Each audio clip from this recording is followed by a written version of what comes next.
चलो अब ध्यान देना, शुरू करते हैं। देखो आज आज जो रिमेनिंग टॉपिक्स है आपके एक्सप्लेनेशन वाले, मैं पहले वो टारगेट कर रहा हूँ। मैंने सम्स के लिए आपको बोला था नो डाउट, लेकिन जो एक्सप्लेनेशन में टॉपिक्स है वो उतने ही बचे हैं कि आज अपने कवर अप कर लेंगे। तो पहले एक बार एक्सप्लेन करके रख देता हूँ। मीनवाइल आप जो सम्स आज करके आए हो, आज के टॉपिक्स के करोगे, वो कंटिन्यू रखो। अब एक बार टॉपिक का एक्सप्लेनेशन खत्म हो जाएगा, फिर कल से अपने पास सम्स वाला ही टारगेट बचेगा। तो फिर डेली अपने बुक में जितने भी एग्जाम्पल्स हैं या जो लास्ट में क्वेश्चंस दे रखे हैं वो कंप्लीट करते जाएंगे, तो विद डाउट सॉल्विंग आपका टॉपिक पैकअप हो जाएगा। अब जो चैप्टर आज कवर करना है या टॉपिक आज कवर करना है, सबसे पहले एक एवरेज वाला टॉपिक ले लेते हैं। पेज नंबर है 209। 3 टॉपिक्स बचे हैं, एक एवरेज है, डेसिमल फ्रैक्शंस है और relationship between number, that is set theory. तो 3 टॉपिक्स हैं। तो एवरेज से स्टार्ट करते हैं, बहुत छोटा सा कंसेप्ट है। पेज 209।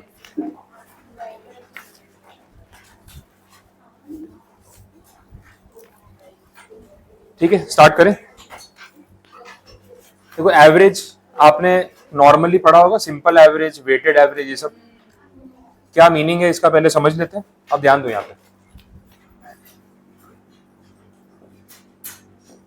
थोड़ा मैं कुछ पॉइंट्स एडिशनली बता रहा हूं, क्योंकि यहाँ पे तो सिर्फ फॉर्मूला लेवल पे खत्म कर दिया उसको। 2 टाइप के एवरेजेस के बारे में हम बात करते हैं, सिंपल और वेटेड। दोनों में क्या डिफरेंस है, आपको कुछ आइडिया?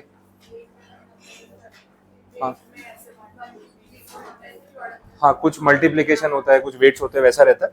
कुछ नंबर ऑफ ऑब्जर्वेशंस ले लेते हैं पहले with respect to simple average. अब सिंपल एवरेज में ऐसा है, सपोज जैसे अपने अकाउंट्स की बात करते हैं, प्रॉफिट आफ्टर टैक्स कंसीडर कर लेते हैं, थोड़ा रेलेवेंट लगेगा।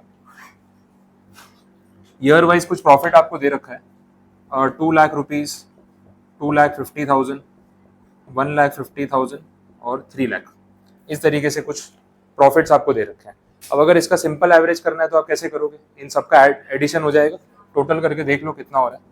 3 और 4 7 और 9, 9 लाख हो रहा है। अब 9 लाख का एवरेज निकालना है तो सीधा डिवाइड बाई 4, खत्म हो गया। That is simple average. कितना अमाउंट आएगा? 2,25,000। This will be simple average.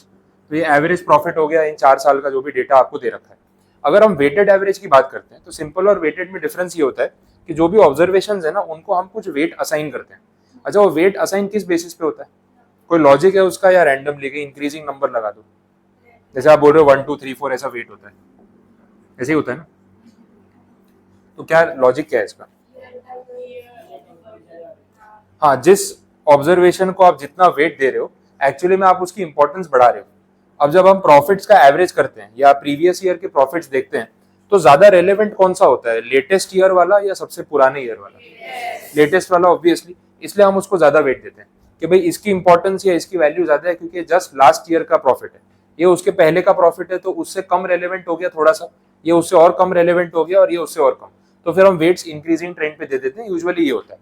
तो वेटेड एवरेज में फिर कैलकुलेशन कैसे होगा? आप इसको मल्टीप्लाई करोगे, मल्टीप्लाई करने के बाद जो भी आपका प्रोडक्ट आएगा उन सबका टोटल करोगे, टोटल करेंगे और डिवाइड किससे होता है? 4 से, वेट्स के टोटल से। ठीक है, तो आप ये प्रोडक्ट करके देख लो कितना आ रहा है। 2 लाख, एक बार कैलकुलेट कर ही लेते हैं और डिफरेंस भी समझ में आ जाएगा। 4.5 और ये वाला 12, इसका टोटल करेंगे। 12, 16.5, 21.5, 23.5, ठीक है, और ये 10। अब आप वेटेड एवरेज निकालोगे तो कितना आएगा? 2.35 लैक्स। समझ आए? तो सिंपल एवरेज इज 2,25,000 जो हमने पहले की ना। वेटेड एवरेज आपका कुछ और आ रहा है। डेफिनेटली आपने वेट्स मल्टीप्लाई किए तो उससे आंसर में डिफरेंस तो आने वाला है, तो उसमें कोई प्रॉब्लम नहीं, क्योंकि अप्रोच दोनों में अलग है। This is simple average and this is weighted average. No doubt ये पॉइंट्स की बात इन्होंने यहाँ पे की नहीं है, बट जब एवरेज की बात हो रही है और आप सिंपल और वेटेड की बात ना करो तो टॉपिक कंप्लीट नहीं होता है। क्लियर? समझ आ गया? चलो आगे बढ़ रहे हैं। अब जो इन्होंने कंटेंट दे रखा है उसमें मीन की बात हो रही है। हाँ, मीन लोग होते हैं ना ऐसे। हाँ, ठीक। सबसे पहली कैटेगरी है उसमें, तुम लोग कहाँ थे? ब्रेक खत्म नहीं हो? आ जाओ।